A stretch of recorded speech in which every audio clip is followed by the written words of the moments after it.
So if God is so big and powerful, why can't science find him?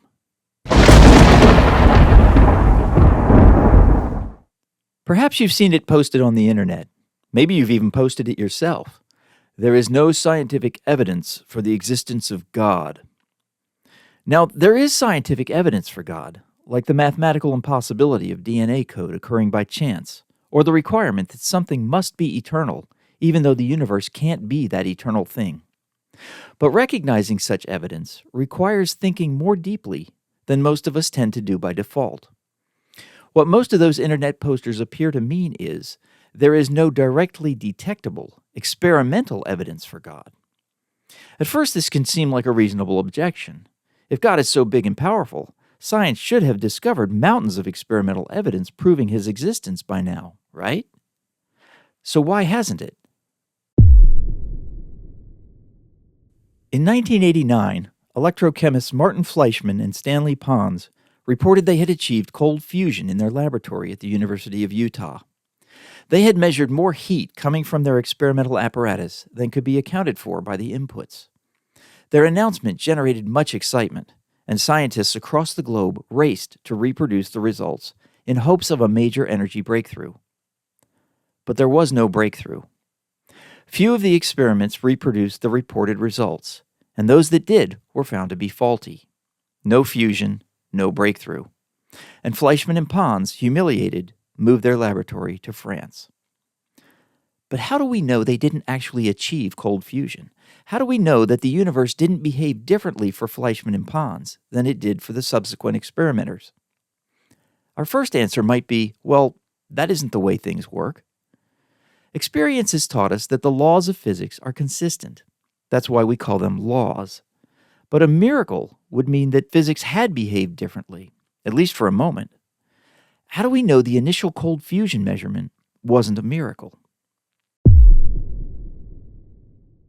Before we attempt an answer to why science can't find God, let's first ask another question. What would an actual miracle look like to science? Think about it. How could we detect that God had dipped his finger into the natural chain of physical cause and effect and changed something? Exactly what experimental result would impress the scientific community as evidence for, or for that matter, against, God's existence? It doesn't take much thought to realize there is no such result.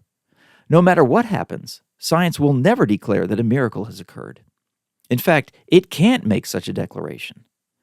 There are two reasons for this, and there's no way around either of them.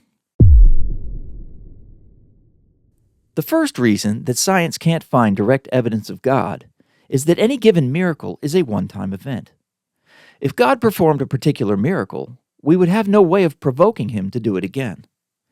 But for a scientific result to be recognized as valid, it must be repeatable. The scientific method makes an assumption before any experiments are even begun. All unrepeatable results will be counted as mistakes, not miracles. This means that even if Fleischmann and Pons had experienced an actual miracle, scientists would have labeled it a mistake. To science, a true, valid miracle would appear to be Fleischmann and Pons all over again. Now, I don't for a moment believe Fleischmann and Pons achieved cold fusion, and I'm not suggesting they experienced a miracle. My point is that all one-time results, be they miracle or mistake, will appear identical when measured by scientific instruments. Science has no category for miracle, but it does have one for error, and all unrepeatable results are tossed into that error category without further consideration. The second reason science hasn't found God is that science can't detect non-physical events. Science relies on physical devices to measure experimental results. When used in scientific observation, even your eyes and ears are physical measuring devices. But how would we go about building a physical measuring device for detecting a non-physical event? We can't. It's impossible at present to build a natural measuring instrument that can detect a non-natural event.